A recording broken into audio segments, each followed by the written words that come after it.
Hello everyone, welcome to the channel Study Nursing by Sense Goals.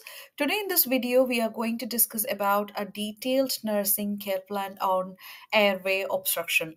We know in several cases, the patient may have obstruction in the airway. It might be due to the disease condition like asthma, it might be due to COPD, it might be even due to allergy or even when they are undergoing any anaphylactic reaction. So whatsoever may be, we have included a general nursing care plan which you can use for your patient, or if you're a student, you can use it for reference or even as a study material.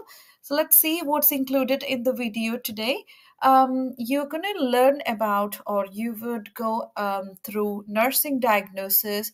We're going to introduce to you a sample aim for the patient for your care plan, and we also have assessment, and in the assessment we have included subjective data as well as objective data.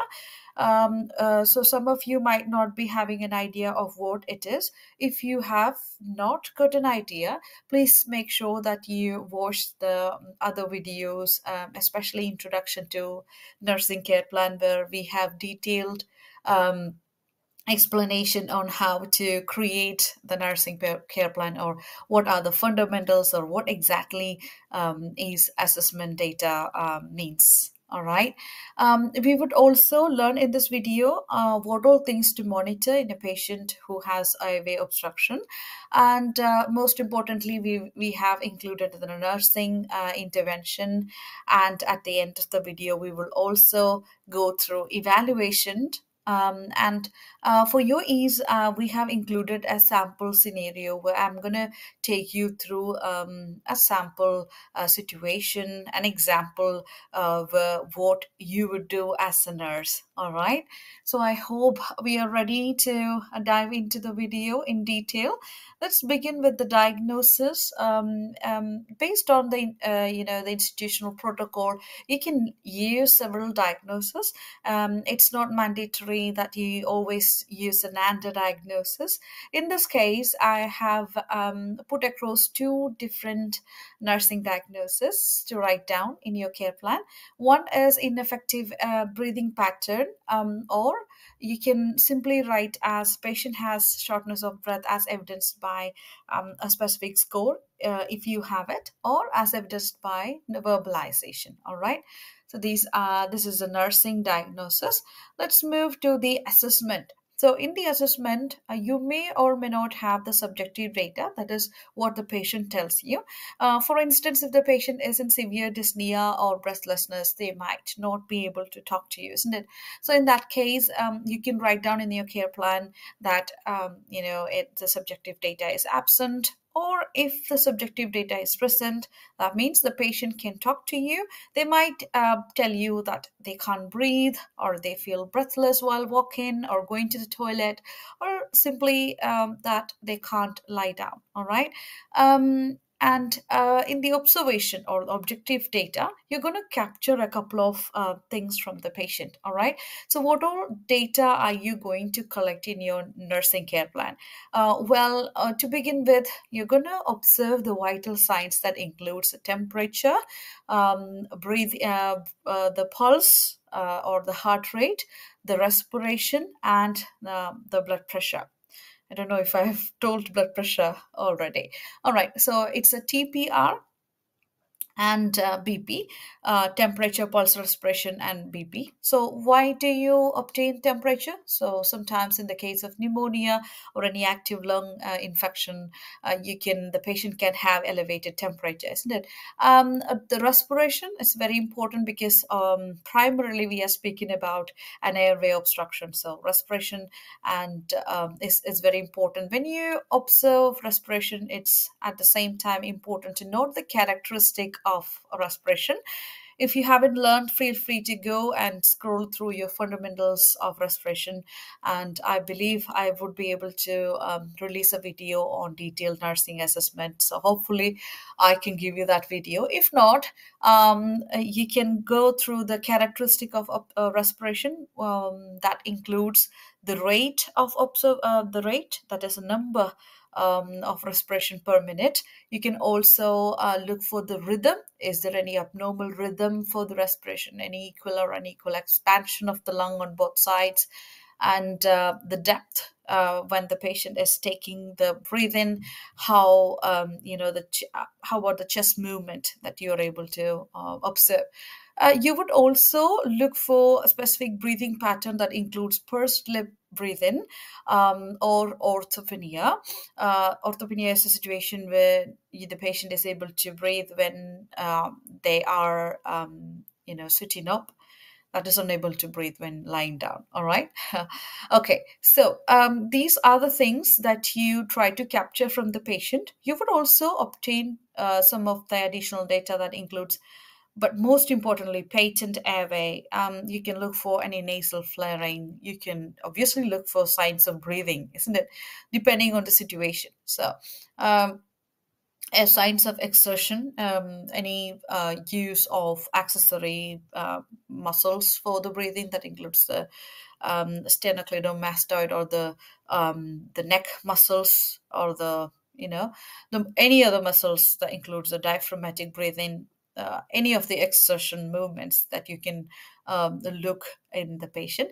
And also, I believe it's important to look for the ability to mobilize secretion, if they are conscious or unconscious. If they are not conscious, their mobility, their ability to mobilize the secretion, to bring up the secretion, to cough up, might not be there, and that would create complications. So it's important that you capture all these data in your assessment. All right, make sure that you watch the video a couple of times so that you get a detailed understanding and you're able to relate it with your patient. All right, let's go to the next session, that is monitoring. So you can take monitoring and observation side to side. I've included both the slides, so you can use it according to your requirement. So what are we going to monitor in a patient who has impaired breathing pattern, or impaired airway, or difficulty in breathing? All right, so we, as discussed earlier, we're going to obtain the vital signs. We are going to monitor the vital signs, including the saturation, oxygen saturation. In severe cases, or I would say in the cases of asthmatic attacks, your doctors might be prescribing or might be ordering for a blood gas. That could be venous or arterial blood gas monitoring. At the same time, they would also order for a full blood count.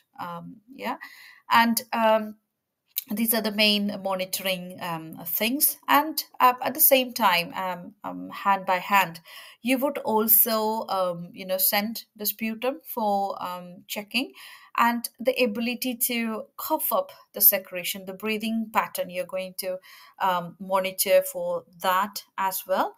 And in the sputum, you are going to assess for the amount, the color of the sputum, the consistency. And in the patient who has dyspnea, as a nurse, you can auscultate for the breath sounds. Otherwise, every 4 hours, but if it is severe, every hour or every 15 minutes. So based, use your clinical judgment for that.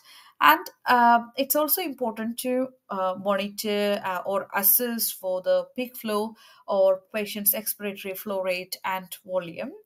And at the same time, to look for the alertness on or consciousness in the patient. So imagine you are getting a critical patient, and when you fail to assess their consciousness, they might lose it, and you might not know, and that would create havoc, or the patient might even lose their life, isn't it? So the last image that I've kept here with the heart sign in it, that shows it's important to look for the consciousness or any confusion, because if you think that they are confused, their body requirement is far below that is recommended, it's important that you initiate the oxygen therapy without any delay. All right. So I hope you are clear with all these things mentioned in the monitoring. So you base on a level of baseline, you are going to monitor for the vital signs, the blood gas level, including the blood and in the sputum. A lot more characteristic of the sputum. You're also going to assess the expiratory volume and depth, and also the any presence of allergens, I would say, additionally, and the patient's ability to have the consciousness, or if simply the patient is conscious or not. Sorry. All right, so let's move to the observation. So I would say, just for the sake of making this video, I've kept monitoring as a first slide and observation as second. But in your clinical area, you can use your clinical judgment and take these steps or actions as needed. All right. So it's important that you assess the patient for the past medical history that includes any history of allergy, any history of asthma, any family history, etc., including the occupational history. All right. So if they are coming across any respiratory allergens, etc. And as we have discussed earlier, we're going to look for the sputum's characteristic and auscultate for the breath sounds, peak flow, expiratory volume, and rate. So it's important that you look for all these things in the patient. And next, we're gonna move on to the nursing intervention. So now that you have assessed the patient, you have the diagnosis as ineffective airway clearance, you're gonna move to the nursing intervention. I have not explained the aim here, but when we discuss a scenario, I'm gonna take you through that. All right. So let's move to the nursing intervention. In the intervention, the primary thing is to make sure the patient is comfortable, they are propped up. That is to ensure that the maximum lung expansion is taking place, and that is facilitating the breathing. So that's the first and primary and the foremost thing. Second is to make sure if any medications are prescribed, you go ahead and administer any medication. If the suction is intended, you go ahead and do the suction, provided you have the competency to do it. And then at the same time, you take several steps to encourage or mobilize the secretions. What are the steps that you would take to mobilize the secretions? Primarily, you can go for postural drainage. You can administer medications such as carbocysteine or any of the medicines to increase the secretion. You can administer nebulization as per the order. You can administrate things like that. Make sure that you have a correct order for it. And at the same time, most of the cases, if the patient is alert oriented and have the capacity, you can encourage the ambulation, because that encourages the breathing, that facilitates more breathing. If there is any secretion, that encourages the secretion to go out of the lung. So that's also intended. And at the same time, small frequent fluids or foods as tolerated is recommended.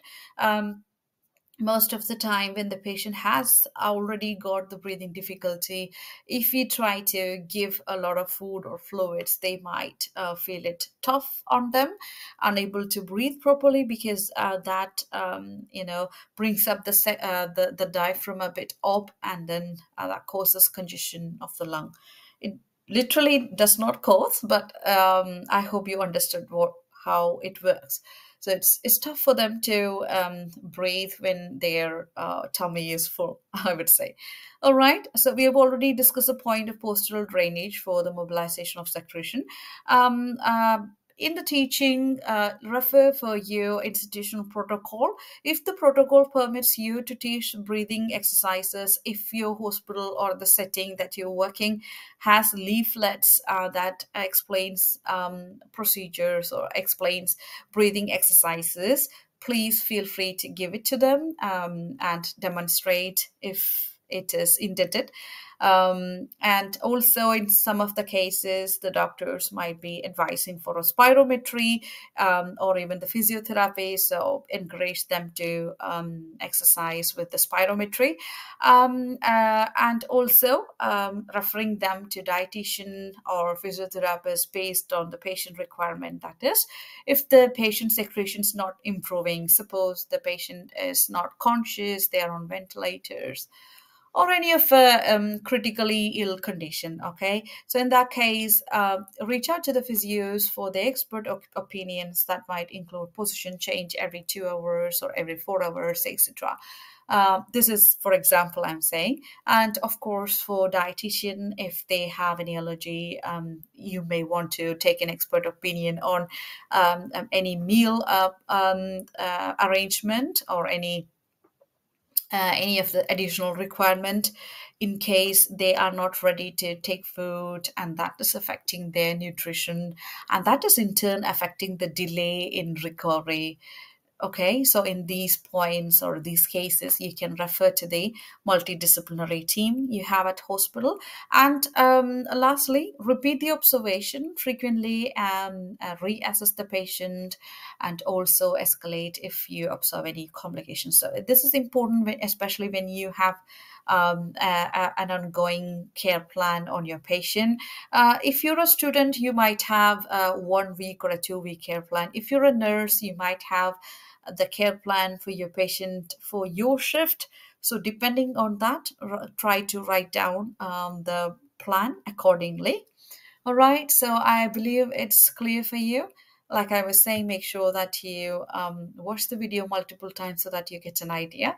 Evaluation is where your patient reports an improved breathing pattern or relief from dyspnea, no longer feels breathless. So these are the statements they might say, or even from your observation, you can write down, or even from your data. For instance, the improved vital signs or improved scores in the blood gas. So you can quote all these in the evaluation.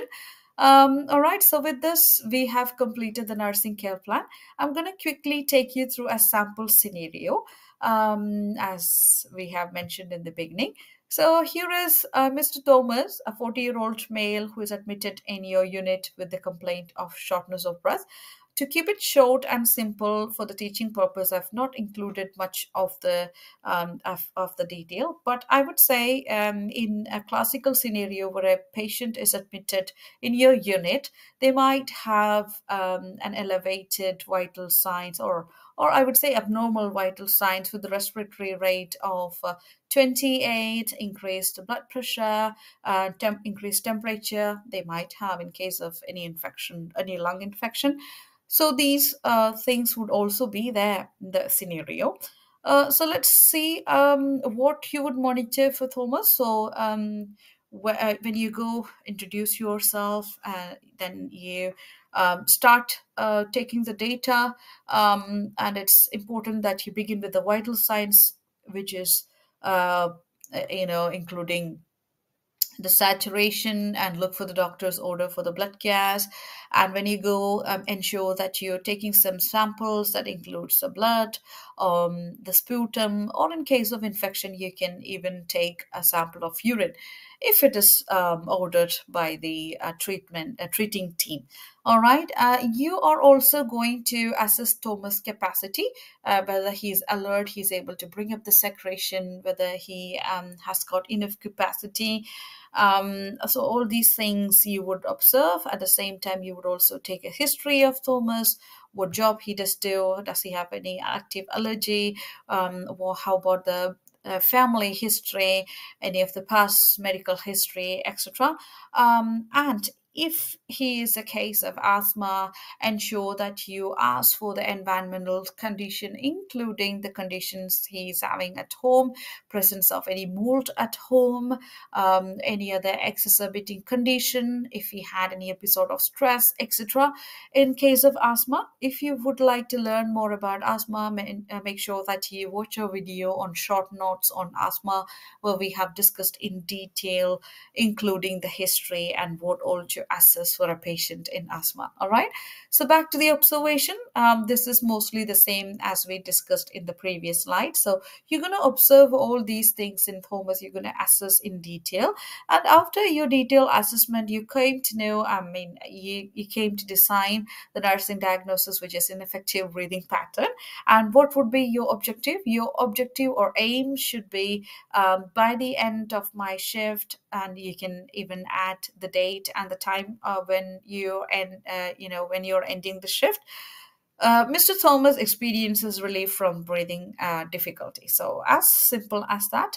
And after having designed your diagnosis and aim, you go to the nursing intervention.